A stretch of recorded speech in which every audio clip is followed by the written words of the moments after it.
AD, from start, I mean, he started out, he was extremely aggressive. I felt he could have a better series in this series than he had against the Grizzlies because of Triple J. Triple J is a defensive presence. They don't have that. I mean, he's a defensive player. Yeah, yes. But he's coming. Yes. And Anthony Davis has the utmost respect. Agreed. You see last night, he was extremely aggressive. He's like, y'all don't have anybody that can deter me. He let him out. Skip, I only think he let him off the hook twice when he took those threes. Because he can get anything he wants near the basket. Anything he wants. I mean, Kevon Looney is a great great rebounder. But he's no threat at the rim.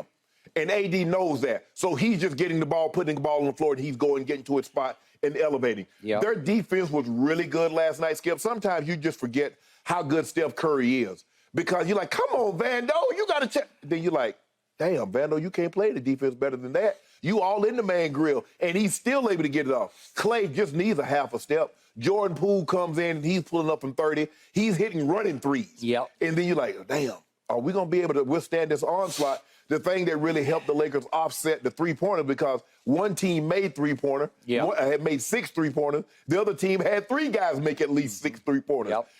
The free throw line.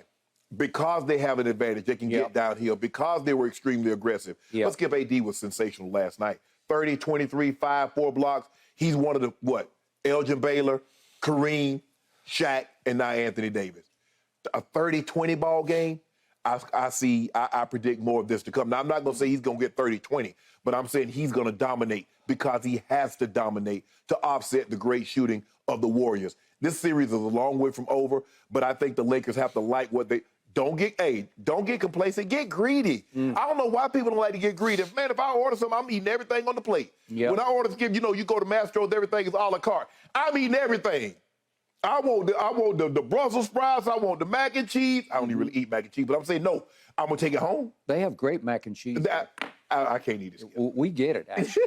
It's very good. But I'm taking everything home, and I'm going to leave it at my sister. She's going to take everything. Not only she going to bring it home, she's going to take it with her back to Georgia to make sure we get everything that we supposed to get. So the Lakers, you out of here now, go ahead and take 2. Go eat. Go take 2 of these things. Clean your plate, game 2. Yeah. Right?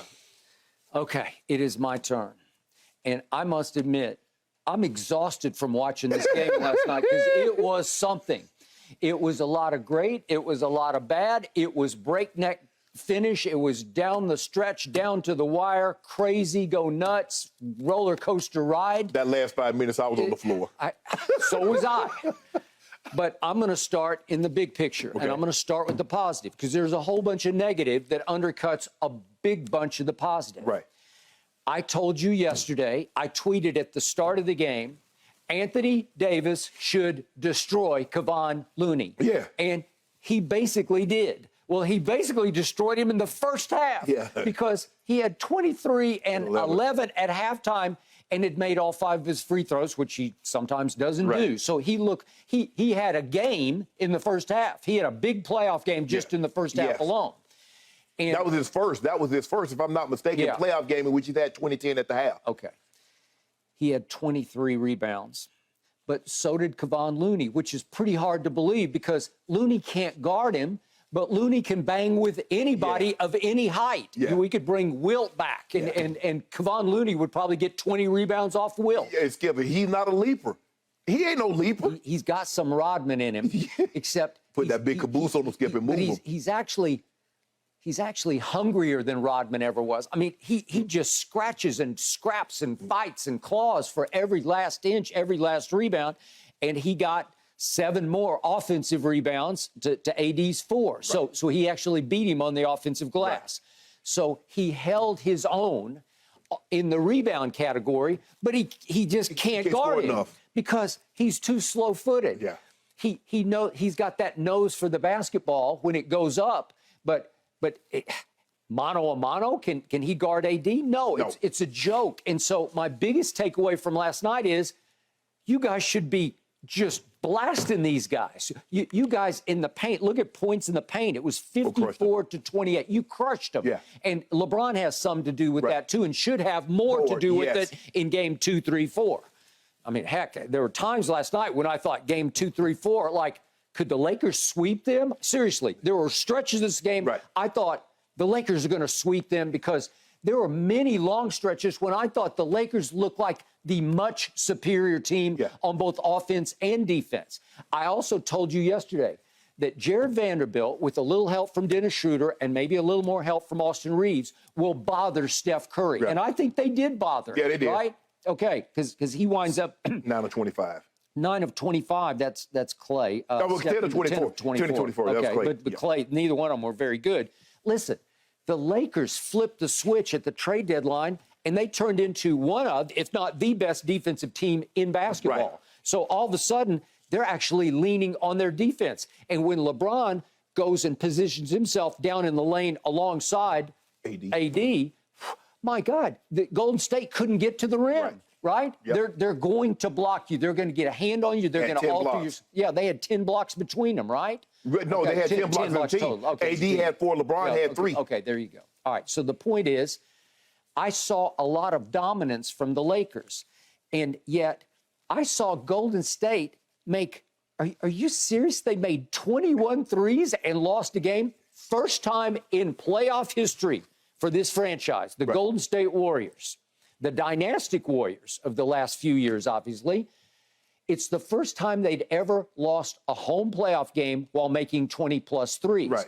Okay, well, how could that be possible mathematically? Well, I'll tell you why. They were plus 45 from the three-point line because it was 21-6. Right. But from the free throw line, would you believe? Minus 20. Yeah, they're minus 20 because the Lakers shot 29 free throws because they led the league in free throw attempts. Yeah. And they made 25. We still making up for that call in Boston. Okay, well, maybe, but it really started before then. You're on a free throw roll. Not that you make that many of them, but you attempt so many, you're going to make 25. But Skip, when you look at the guys, you got LeBron that can get downhill. Austin Reeves is extremely aggressive. He sort of sets the tone. Not D-Lo. I agree. And then AD. Okay, so Golden State shot 6 free throws and made 5. So you're plus 20 at the free throw line. How about this? I did the math on this. How about 2-point shooting? Because in the biggest picture, I'm seeing one team, the Lakers, who can score so easily because they score from 2, right? Right. What's easier to do, 2 or 3? Well, obviously 2's a lot easier. Right. So I'm looking at 2-point shots. The Lakers made 37 of 67 2-point shots. These are 2-pointers. Right. That's 55%. Right. That will win a lot of games. Correct. Okay, meanwhile, the Golden State Warriors shot 22 of 53 just from 2, 22 of 53. Well, that's only 42%. Right. Okay, well, that means the Lakers beat them from 2 plus 30. Right. So you're plus 20 from the free throw line, you're plus 30 from 2-point shots. That's plus 50 right there, which offsets plus 45 from the three-point line. 5-point Hence, victory. I just gave you the exact math of why the final score was the final score. Okay. Now that brings me to the conclusion of this game because it was crazed. It was. I still have. I couldn't go to sleep. I don't know about you, because I just laid there trying to figure out what did I just watch. Yeah. What was all this? Okay, what has been my biggest issue with your team all year long? They don't close enough games that are begging to be closed. Right. There were 15 times that I counted, and I've detailed many of them for you before, and I'm not going to do it. This is regular season this year. 15 times I thought either LeBron or AD or somebody else should have said, no, that's enough. And they didn't close 15 games. Well, guess what? That reared its ugly head last night because if we could see this with 5:58 left in the game, 5:58, LeBron actually makes a 19-foot jump shot. I'm going to show you this one just because this is the end of the positive. He makes a 19-footer. And guess what, ladies and gentlemen? Would you believe the Lakers are up 14 at Golden State in San Francisco? They're up 14 on this play right here. LeBron says, okay, I'm going to show you. I got this. I'm going to step right up. He hesitated a second, then he shot it, and he kind of held the pose as he backed up. And that was the end of LeBron in this game as we knew and loved him in this game, because from that point on, he unraveled. They unraveled. And by the way, as much as you want to wear your number 3 jersey today, just in the fourth quarter alone, if I can hit you with this, just to frame this, Anthony Davis went very quiet in the fourth quarter because he goes 1 of 5. So the guy who could destroy Kevon Looney, they started going small. They took Looney out of the game. So he can't destroy little guys, right? Right. Okay, he goes 1 of 5, and he scores 2 points in the fourth quarter. Well, that doesn't measure up to those numbers you just read me for the final box, right? Okay, so here we go with LeBron down the stretch. Is he the guy with the basketball in his hands? Yes, he is. Is he the guy who should slam the door on Golden State down the stretch? Yes, he is. I'm going to show you what happened to LeBron down the stretch, starting with 4:57 left. He misses a three-point shot. If we could see this, and then here we go. 4:57, he takes a three. I don't know why he takes threes in that spot, but he missed it badly wide right. And then he has a little thing underneath. He misses the tip. That's another miss.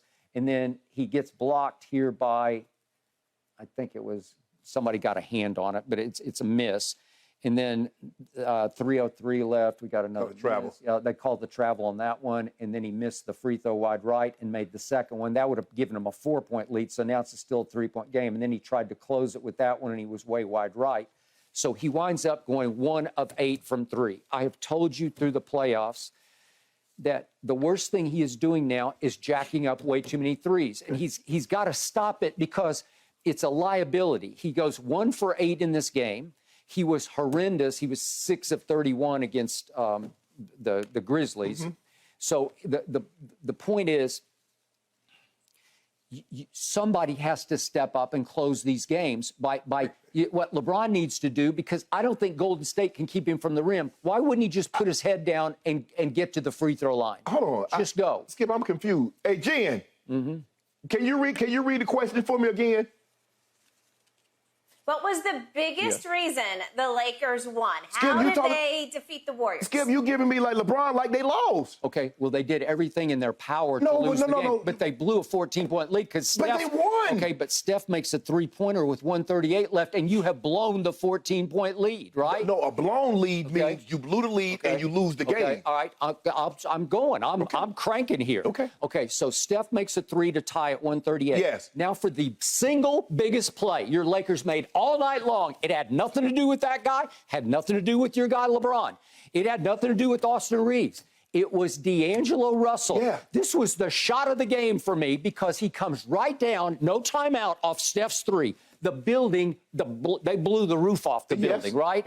1:38 left, and here comes D'Angelo Russell, and he comes right in with 1:24 left, and he goes to work on Andrew Wiggins. If we could see this, he just goes to work. Well, they put him in. You see, they put him in the post. They cut it into his zone, and he goes up and under. And I thought he got fouled actually. Yeah. And this is the play of the game because this puts him back up to in a commanding position where, if you miss that shot, if you blow that possession and they go back down the other end, you know what's going to happen? You're probably going to lose because they are on fire, right? And yet you said no. We don't give up. We don't fold. We don't crumble.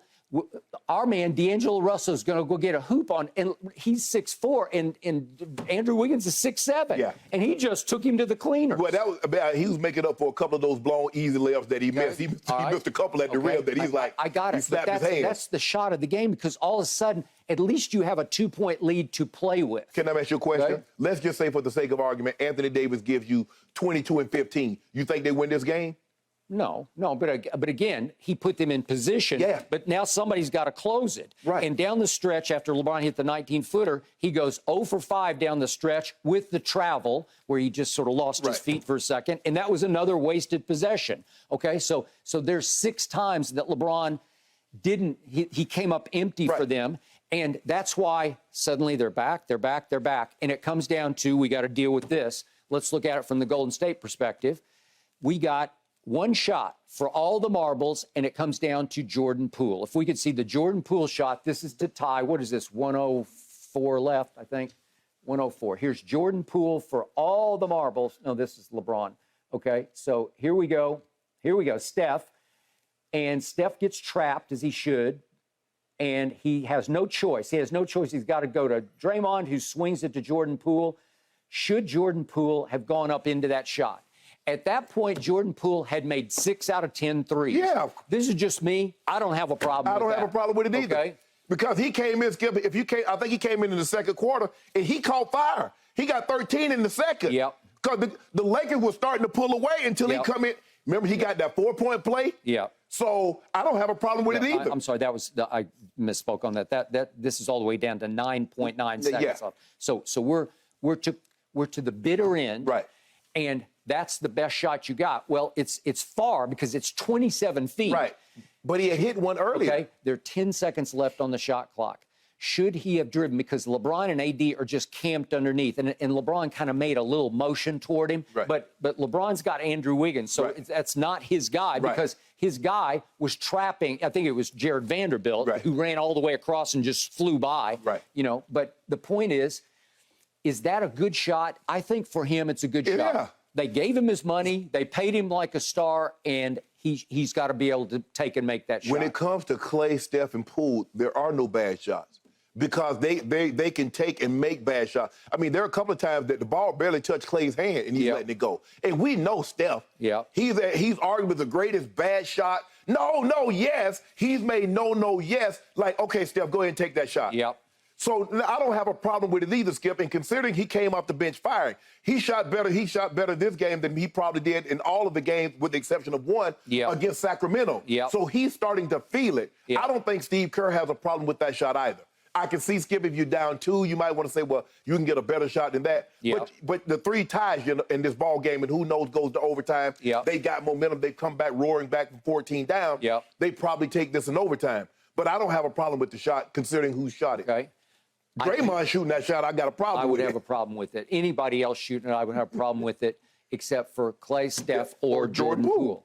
And yet, would you prefer that Steph takes the shot? Well, they doubled him. They trapped him. They got the ball out of his hand. They just said no. Yeah. We're not going to let you. And I'm good with that. And the thing was, if you look at Clay, Skip, he relocated all the way to the other side. He might have should have stayed in the corner. And then maybe Steph could have saw him at the corner of his eye. But once he relocates all the way to the far corner, and there's Draymond and then there's Poole, there's no way Steph at 6'3" is going to be able to steal over Vanderbilt and Austin Reeves. Okay. And then the crucial free throws, the clinching free throws, are made by a guy I have lauded all year long.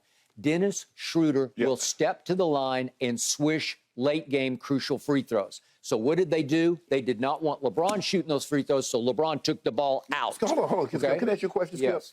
You have repeatedly said LeBron James is the greatest passer in NBA history. He is. Why would you not want the ball in the most important possession? Yeah, I haven't said he's the greatest passer in history. He is now. Okay, he's the greatest. Okay, yes, he's still the best passer. So why would you not want him to take the ball? I'm good with that because I don't want him shooting those free throws. But you said he just missed. But that's not what you said. You said he didn't want to shoot the free throws. Yep. So we just saw last night with the Knicks and Julius Randle. We see how important it is to have somebody with the ball in their hands know what to do. Because what did he do, Skip? Okay, but when you're making the GOAT argument, usually the GOAT would demand the basketball in bounds. Like, give it to me. The GOAT has never been as good a passer as this guy. Name what GOAT you want to put in the argument. Okay, but Dennis Schroeder is as clutch as they come on shooting. Yes. He did it all year long.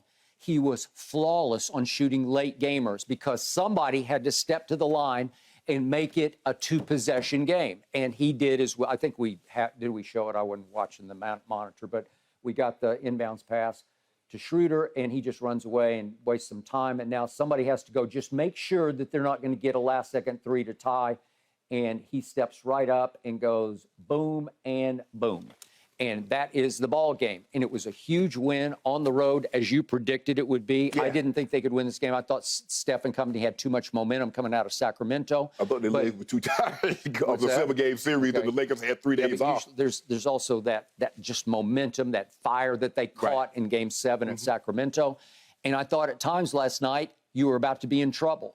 They made 21 threes, and you lived to tell about it. Right. LeBron didn't make his threes, and you still live to tell about it, right? Right. So it's an amazing head-scratching kind of win because as dominant as AD was with 23 rebounds, still Looney got his 23 also, and you live to tell about it. Well, I think the thing is you can live with Looney getting the rebound. Where AD is going to have to put some separation between the two is the points. He tripled him up in points. So giving the rebounds is fine. So but Skip, if you think about it, they still out-rebounded the Warriors. We know Kevon Looney is going to get all the rebounds for the Warriors. They had 49. He had 23 of those. LeBron had 11. He did. That's big. Because, listen, the 2 biggest, strongest guys on the floor to me are AD and LeBron. Right. The 2 most dominant interior forces on the floor are AD and LeBron. that's why you should have the distinct advantage going forward in the series. That was my biggest takeaway. But the thing is, Skip, they can make those threes. We saw what they did to Sacramento in the third quarter of Game 7. They can explode on you and go get 40-plus points in a quarter. Give the Lakers credit, even though they crumbled a little bit down the stretch. Think about it. They blew a 14-point lead. They only gave up 24 points.